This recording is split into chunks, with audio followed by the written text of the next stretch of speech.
Bonjour à toutes et à tous, ravi de vous retrouver dans Smart Éducation, votre rendez-vous quotidien dédié aux nouveaux métiers, aux nouvelles pédagogies, aux nouvelles formations. Le rendez-vous qui donne un futur à la jeune génération. Du bureau d'études au chantier, tous les profils sont recherchés. Focus aujourd'hui sur le secteur du BTP, marché en plein boom, mais qui peine à recruter des profils qualifiés. L'école Gustave l'a bien compris. Elle, c'est la 4e rentrée pour l'école du bâtiment. Elle recrute ses étudiants sur les soft skills, les compétences comportementales. Elle s'adapte également aux besoins du marché, puisqu'après une formation de plombier, chauffagiste ou d'électricien, elle inaugure cette année une nouvelle formation d'étancheur, un cursus qui garantit là aussi un emploi. Marie Blaise, fondatrice et directrice de l'école Gustave, est notre invitée. Bonjour. Merci d'être avec nous, Marie Blaise, dans Smart Éducation aujourd'hui. Comment vous expliquez, je le disais, la pénurie qui semble perdurer toujours sur ces candidats à ces métiers du BTP ?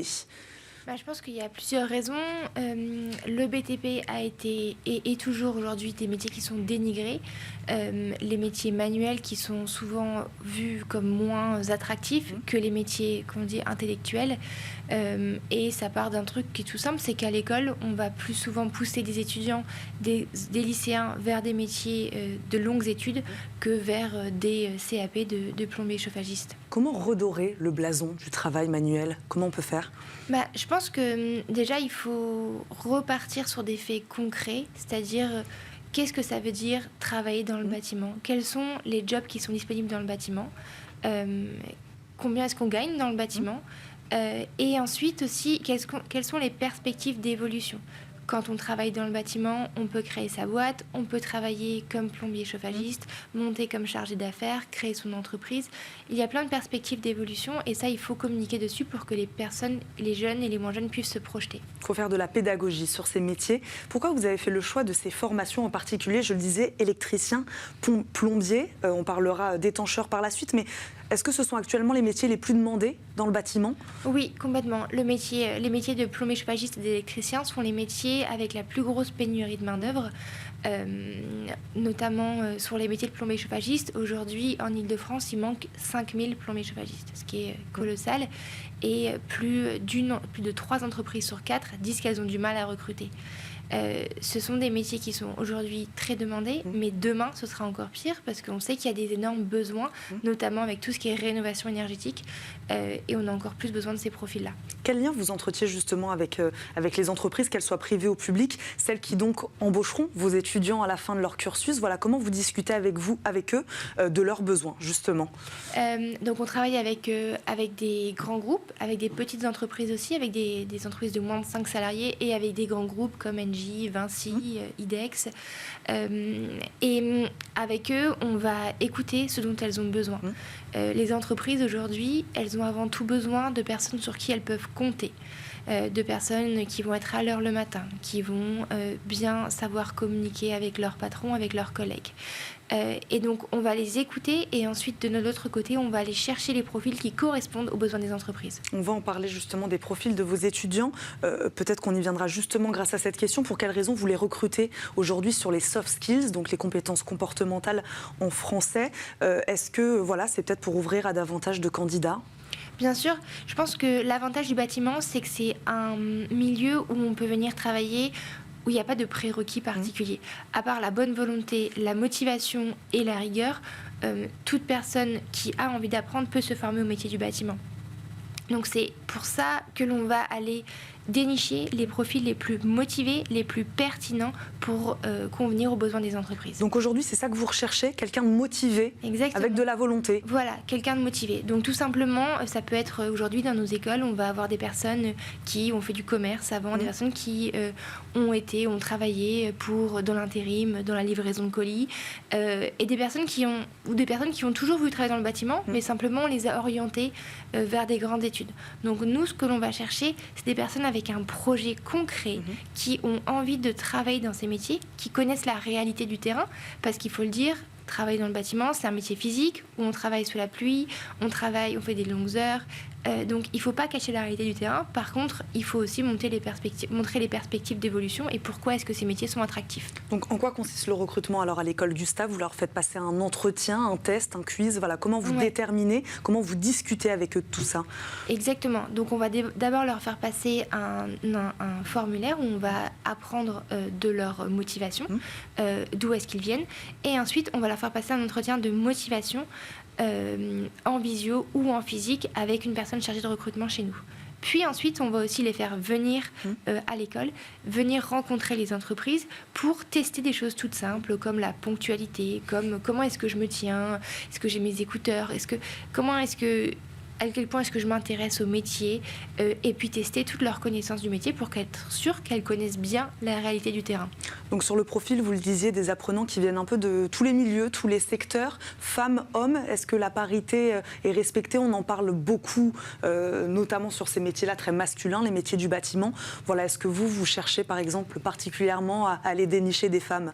Alors on recherche beaucoup de femmes et je suis très contente qu'on soit ici aujourd'hui parce que c'est en parlant et en montrant des femmes qui travaillent dans le bâtiment qu'on va donner envie et surtout confiance aux femmes de venir travailler dans le bâtiment. Aujourd'hui, dans notre école, on n'a que 7% de femmes, ce qui est vraiment... j'en suis pas fière du tout. On travaille tous les jours au quotidien pour avoir plus de femmes qui candidatent, mais pour aussi avoir plus de femmes qui sont retenues par les entreprises. Aujourd'hui, on le voit, malheureusement, on a encore trop de femmes, trop de très bons profils féminins qui ne sont pas aussi valorisés que des profils masculins en entretien devant les entreprises. Mais on voit que ça change énormément. Et on a de plus en plus de recruteurs qui nous demandent de montrer plus de femmes. Vous donnez l'exemple en étant fondatrice et directrice de cette école du bâtiment. Marie-Blaise, on connaît plutôt bien le métier d'électricien, plutôt bien. Enfin, en tout cas, on sait ce que c'est. Celui de plombier, chauffagiste aussi à peu près. En quoi consiste ce métier d'étancheur, je le disais, puisque vous ouvrez donc cette année une nouvelle formation depuis septembre? C'est ça? Voilà. Expliquez-nous en quoi consiste ce métier-là.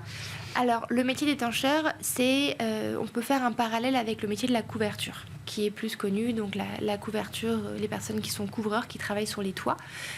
L'étancheur, c'est dans le nom, on l'entend, c'est l'étanchéité des toits.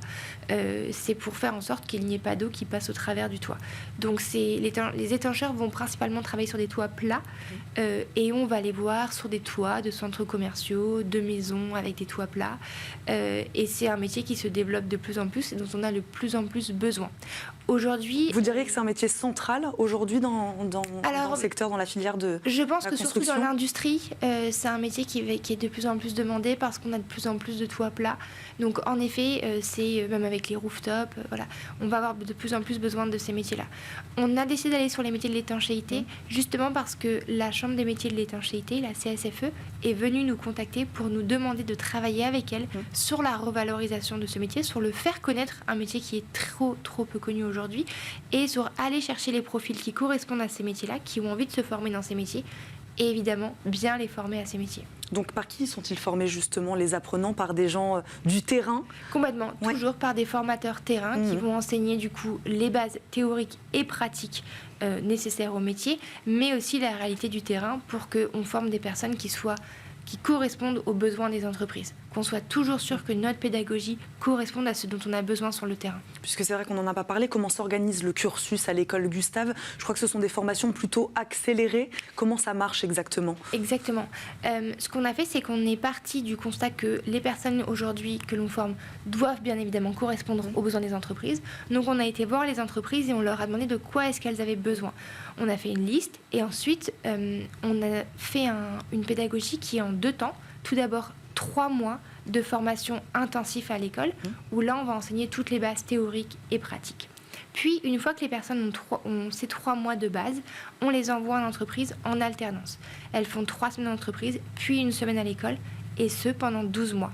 Et à l'issue de ces 12 mois, elles vont avoir un diplôme, un titre professionnel ou un QCP selon les formations. Reconnus aujourd'hui par l'État. Exactement. C'est des titres qui sont inscrits au RNCP, reconnus par le ministère du Travail. Et donc les étudiants, c'est ce que vous dites, en les faisant travailler en entreprise, en tout cas en alternance, ils sont opérationnels tout de suite. Et c'est ça aujourd'hui qui intéresse les entreprises. Voilà, je pense qu'aujourd'hui, on a un super modèle en France qui est le modèle de l'alternance, qui est un modèle aujourd'hui qui permet à des personnes en reconversion professionnelle de se former tout en travaillant et tout en ayant bien sûr un revenu. Ce qui est hyper important aujourd'hui, se former oui, mais se former sans avoir de revenus, c'est pas possible, on peut pas se reconvertir dans ces conditions. Donc ce sont les forces des formations que on va proposer, c'est qu'elles sont 100% financées, donc elles ne coûtent rien à l'apprenant ni aux entreprises, et elles sont rémunérées.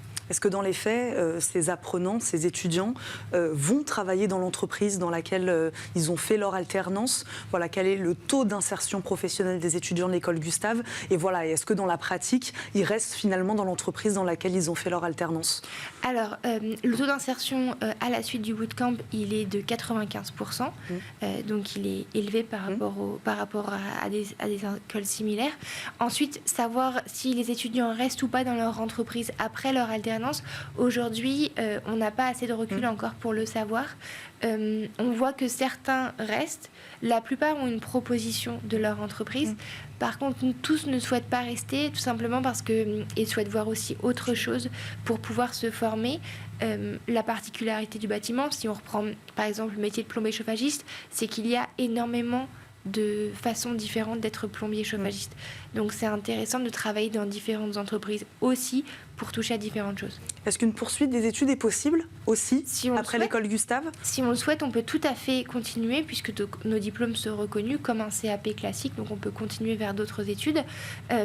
Mais ce que l'on voit aujourd'hui, c'est que 100% des personnes qui passent par chez nous vont directement en entreprise après, tout simplement parce que c'est des gens en reconversion professionnelle et qu'ils ont envie de travailler. À combien d'apprenants vous délivrez des diplômes tous les ans?